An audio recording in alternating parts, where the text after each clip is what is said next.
Let's discuss one of the newer features in Office 365, Clutter. Let's take a look at what Clutter is. It's going to filter your messages for you. And so what it does is it takes out low priority messages that it tries to figure out which ones you don't want. First, junk email is taken out. So that's different than Clutter. Junk email is the stuff we're all used to where, Outlook knows this is definitely junk, or it's trying to guess, right? It knows it's junk, it takes it out first. Then it's going to process any rules you might have. So if you have a rule that says any email that comes from Carlos, move it to my Carlos folder, it's going to process that rule. So it's never going to go into Clutter. Then finally Outlook takes a look and says, this might be something that's Clutter. We're going to put it in there and let's see how the user responds. You will never, however, have any message from you. So you can see these bullets here. If a message comes from you, it will never go into Clutter. If there's anyone in your management chain, and that's derived from the Outlook, like Active Directory, if anyone's in your management chain, that's not going to go into Clutter either. And if there's any direct reports, sorry, but even if it might be Clutter, it's not going to go into Clutter.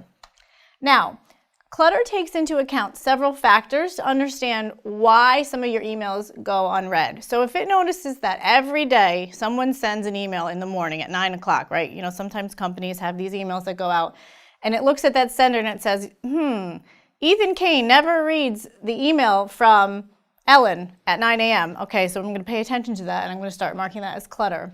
Also, it notices if you've participated in the conversation or not. So if you are not, actively replying or forwarding or having any sort of commenting going on, it's going to think this might be Clutter.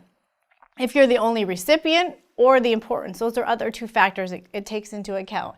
It's not perfect, so that's why we have this last bullet, right? Clutter is going to continue to learn and adapt as your reading habits change. So maybe you were not paying attention to Ellen for 6 months and suddenly Ellen gets a promotion and now you need to start reading her emails, right? These things happen in the real world. So Clutter is going to try to figure things out, but we can help it learn better. So that's what I'm going to show you how to do. So let's take a look. You're going to see a Clutter folder, not only in your favorites, but also under your inbox, under your name actually. So even if I collapse the inbox, you're going to see Clutter there. So those are the two places. It's the same folder. It's just, in your favorites as well. So if I have some emails, so sometimes I get these. These are, Yammer reports that I don't want to see this. This is Clutter. I don't need to see every time there's some activity on Yammer. I can drag it right into Clutter. So that's one way to do it. So you can see you can just let go and that goes there. I can right click, and they're really trying to get you to use Clutter, so it's a choice right there. So I can right click on that and I can say move to Clutter. So that's another way to do it. You can also go up here, move to, and Clutter's right there. It's the last thing I just moved to, so it's top of the list, which makes it nice. You can also, this is the only one you can move when you double click an email to open. You have those 3 dots, and I've told you before in other videos that means more commands. We're going to click those, and you can see move to Clutter. And that's the only one it lets you move to when you actually open the email, so they're really trying to promote that. So I can click it there, off it goes into the Clutter folder. And you can see these are some of the Clutter ones, and these are good examples of things that people would mark as Clutter, or that the system might, that you don't want these sort of automated alerts. So those are some of the ways to move to Clutter. Now, what happens if Outlook put something into Clutter that you didn't want to go there?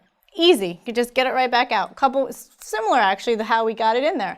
We can just drag it right back to the inbox. I let go, it's back in the inbox, and it's taking into account, okay, let me make a note of that. That's not Clutter, I'm not going to mark that as Clutter next time. You could also right click and you can say move to inbox. So that's another way to get it out. And then finally you could go here and you can move it back to, maybe it goes into your sales subfolder like it was supposed to go in there and it moved to Clutter for some reason. You can get it out that way.